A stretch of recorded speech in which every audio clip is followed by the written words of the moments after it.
Olá, sejam bem-vindos a mais um vídeo do canal Pesquisa de Consumo. Eu sou Tice Weber, pesquisadora PhD em Cultura e Consumo. Esse é o nosso espaço para falarmos sobre comportamento, práticas de consumo e outros conceitos importantes e relevantes para esse entendimento, assim como assuntos também relacionados à metodologia de pesquisa qualitativa. No vídeo de hoje, eu quero falar com vocês sobre um tema que nas nossas sociedades complexas sempre está muito em voga, muito em alta, que é o tema da inovação. Bom, existem diferentes perspectivas, diferentes disciplinas que trazem a abordagem de inovação, desde a administração, agricultura, comunicação, computação, educação. Então, é um tema de estudo que está bastante fragmentado, né, em diferentes disciplinas. Mas para debater o assunto hoje, eu escolhi tratar sobre a ideia de inovação na perspectiva da sociologia, que para mim é muito cara e faz muito sentido para entendermos, né, as relações, as interações e os mecanismos sociais. Quando a gente fala da inovação na disciplina da sociologia, é muito sobre compreender as transformações, ou seja, as mudanças do ser humano, das organizações e das sociedades. Então, ao meu ver, né, na minha perspectiva, a ideia de inovação na sociologia, como ela trabalha muito o conceito de transformação das relações sociais, também é um tema que tem muita sinergia com a disciplina e com os estudos de tendência, né, que também é um tema aí muito caro, que as pessoas sempre têm interesse, gostam de falar e saber mais sobre, tá? Dentro da sociologia também tem muitos autores, pessoas, né, diferentes, teorias diversas trabalhando a ideia de inovação. Hoje eu vou falar com vocês sobre a inovação na perspectiva do sociólogo norte-americano, esse cara aqui, o Everett Rogers, que também é comunicador. O Everett Rogers, ele começou seus estudos na área agrícola, buscando entender por que algumas pessoas adotavam certas inovações que já eram comprovadas como mais eficientes e outras pessoas não adotavam aquela inovação no seu dia a dia. Por que isso acontece, né? O que contribui para que uma inovação seja adotada de maneira mais rápida, ou seja, que a sua difusão seja mais veloz do que outras, né? E a partir de uma série de estudos, o Everett Rogers publicou esse livro, que é bastante conhecido e utilizado até hoje, que é o da difusão das inovações. Então, como que as inovações são difundidas? Como que as inovações passam a se tornar práticas adotadas no nosso dia a dia? É sobre isso que esse livro trata e é um pouco sobre isso que eu gostaria de compartilhar com vocês hoje, tá? Bom, então, primeiro, né, nessa perspectiva, dentro desse contexto, a inovação, ela é uma forma, para o Rogers, a inovação é uma forma de mudança social. E mudança social é o objeto mais caro, mais primordial da sociologia. Então, a mudança social, como uma inovação, é também um dos processos humanos mais fundamentais. Por isso que é um tema tão relevante para tantas disciplinas. Opa! E o que é, né? Se a gente está falando que a inovação é uma forma de mudança social, o que é a mudança social? Né? Então, a mudança social ela é uma mudança nos sistemas das nossas relações sociais, ou seja, uma mudança na nossa sociedade, tanto transformação de estruturas sociais, de instituições, de funções sociais, de valores, de comportamentos, né? E essas mudanças, elas têm N motivos para acontecer. Elas podem ter drivers de mudanças de fatores tecnológicos, econômicos, culturais, até mesmo biológicos. Então, o sufrágio feminino, por exemplo, é um exemplo de mudança social, em que teve uma mudança nos valores, na estrutura, até na organização da sociedade naquele momento. Então vejam que, como entendendo a inovação como um processo de mudança, esse tema ele fica muito mais abrangente e até mais complexo, mas também capaz de trazer explicações para uma diversidade maior de fenômenos. Para o Rogers, outro aspecto bem importante é que a inovação ela é uma construção simbólica. O que isso significa? Que o sentido daquela inovação, o sentido que as pessoas dão para aquela inovação é um processo gradual, é uma construção social que vai acontecendo aos poucos. Um exemplo que com certeza vai ficar muito mais claro para vocês é da vacina do Covid-19. A vacina do Covid-19 é sim uma inovação, né? E claramente o seu significado foi sendo construído aos poucos e também não de maneira igual para todas as camadas, para todos os grupos sociais e políticos. Por exemplo, um dos significados da vacina, eu coloquei 3, né? Aqui só como exemplo hipotético. Foi de algumas pessoas interpretaram como a solução, né? Alguns grupos interpretaram como a solução, ou seja, aquela inovação que vai evitar mortes, que vai livrar a sociedade de uma pandemia global. Outros grupos interpretaram como, puxa, mas trouxeram um significado de não confiável. Nossa, isso foi desenvolvido tão rápido, né? Quais são seus efeitos colaterais? O que pode acontecer? Então, olharam para essa inovação com um certo receio. E outros ainda, existiu uma parte, uma narrativa sobre uma manipulação. Ah, não, isso é uma invenção para controlar as pessoas, vão colocar algo para controlar as pessoas, né? Independente de correto ou não, são significados, são construções sociais que grupos diferentes foram construindo ao longo do tempo. Então, como a inovação é algo desconhecido, né? Tudo que é desconhecido, ele é incerto, ele gera dúvidas, né? E o desconhecido que gera dúvidas, ele dá margem para muitas construções simbólicas.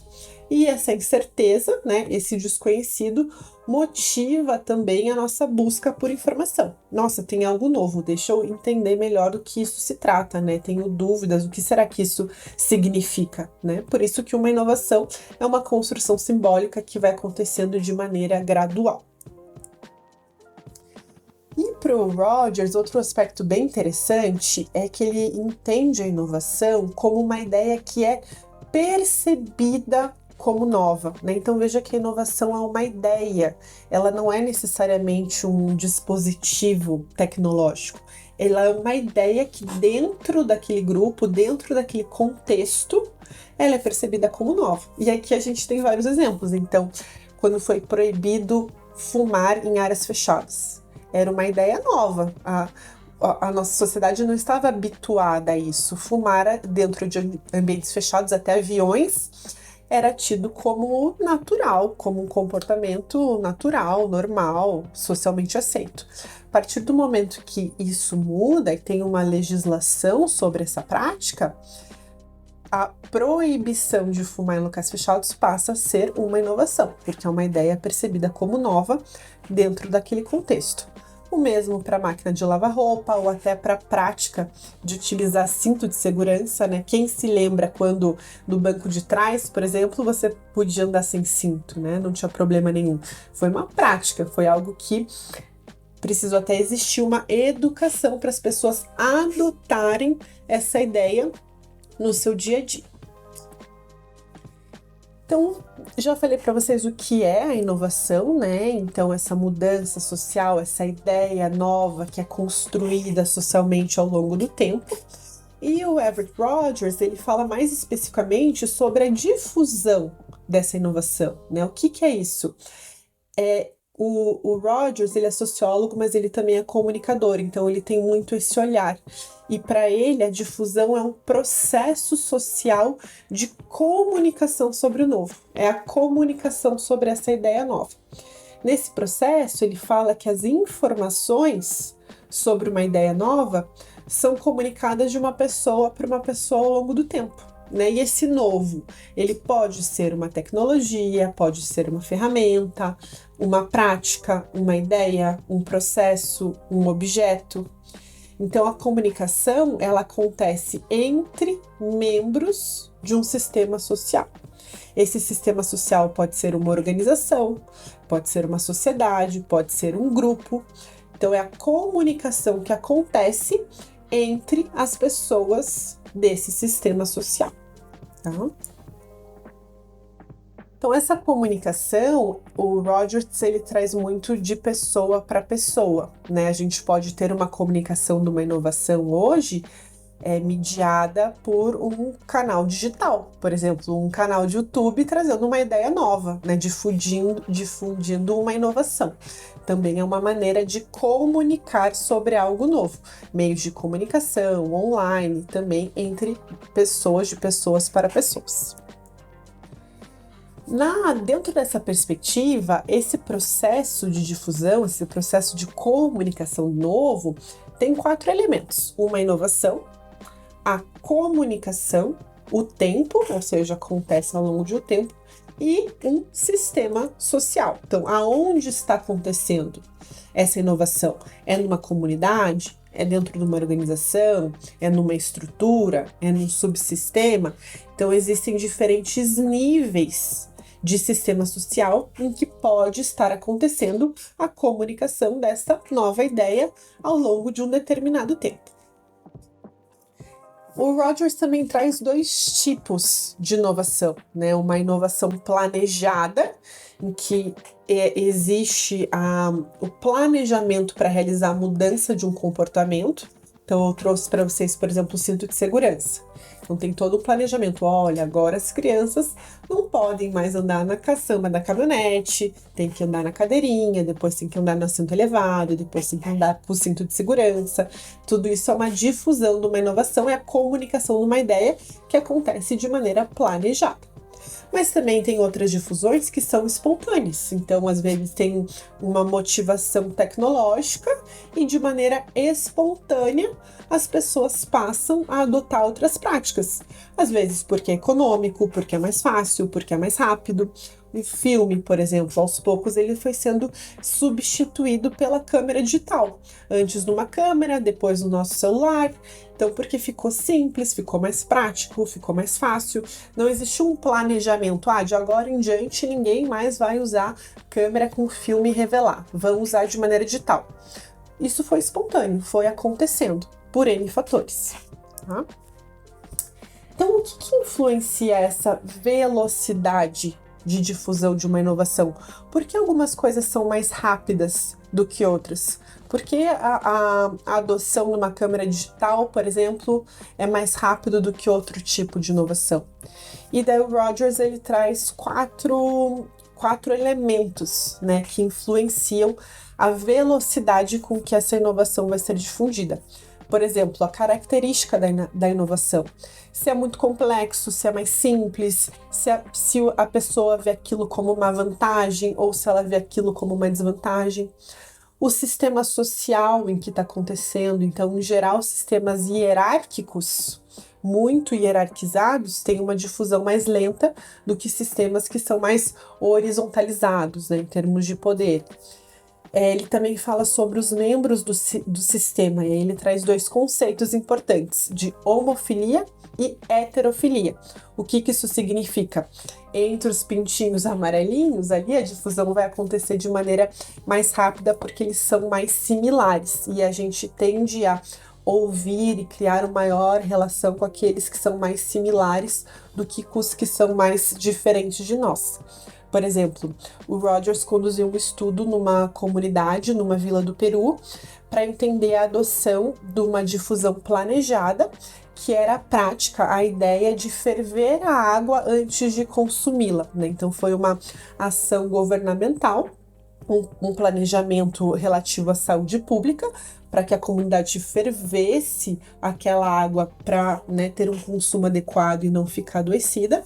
E essa difusão aconteceu por agentes, né, que estavam ali dentro daquela comunidade, explicando, ensinando e contribuindo para a adoção dessa nova ideia, dessa inovação. Mas isso aconteceu de maneira, uma pessoa estranha que entrou naquela comunidade e falou: ó, sabe, tudo que você fazia desde então tá errado, agora você tem que fazer dessa maneira. Isso é muito mais difícil do que quando um par te comunica e explica. É muito mais rápido quando acontece entre pessoas que são que têm homofilia, ou seja, que são mais similares entre si, tá?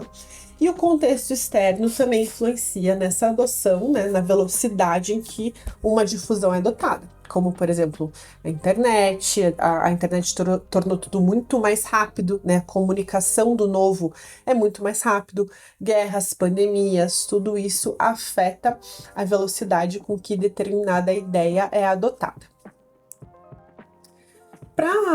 Chegando na conclusão desse vídeo, alguns exemplos, né, mais atuais que utilizaram a teoria da difusão das inovações em diferentes contextos. Então, por exemplo, em 2021 eu vi um estudo quantitativo que falava sobre a influência das mídias sociais, ou seja, um meio de comunicação digitalizado, né, na adoção de inovações por parte de agricultores de arroz na Malásia, né? O Rogers, ele estudou muito em contextos agrícolas, então também tem muitos estudos nesse contexto que falam sobre a difusão de inovação nesse contexto rural. Depois, em 2022, outro estudo quantitativo com docentes sobre a adoção de diferentes recursos educacionais em instituições de ensino superior. Então, agora eu tenho uma nova metodologia de ensino, como que foi a adoção desses docentes e a velocidade de adoção desses docentes dessa nova ideia, dessa inovação. O outro, em 2021, a adoção do aplicativo Uber por consumidores, analisando as características da inovação e sua velocidade de difusão. Então, o Uber foi um exemplo de uma adoção espontânea, uma difusão espontânea e que aconteceu de maneira muito rápida, porque as pessoas viram vantagem, era prático, era econômico. E por último, em 2024, uma pesquisa sobre a liderança nas organizações e na adoção de IA. Eu acho que esse é um tema muito quente, que está muito em voga. Então, como que está acontecendo essa adoção da IA nas organizações, nas comunidades, nas instituições de ensino? Esse é um tema bem importante, bem relevante para estudos sobre comportamento, estudos de tendência e uma perspectiva que, na minha opinião, é bastante atual. Foi ele que cunhou, Rogers, que cunhou o termo Early Adopters, então com certeza vocês já viram aquela curva da difusão da inovação, né? Então é baseado na sua obra, na sua teoria. Então, um tema que vem, né, da academia, mas é muito utilizado no mercado e é relevante, atual até hoje e traz muito arcabouço que nos ajuda a entender como que acontece esse processo de mudança, que elementos que têm impacto, porque algumas coisas são mais rápidas do que as outras. Então, para quem tem interesse em estudar sobre tendência, mudança social, mudança de comportamento, inovação, eu recomendo bastante a leitura dessa obra. Me conta o que você achou, qual que é a sua opinião, se você já conhecia sobre esse assunto, se já leu esse livro. Muito obrigada por ter me acompanhado até aqui e eu te espero no próximo vídeo.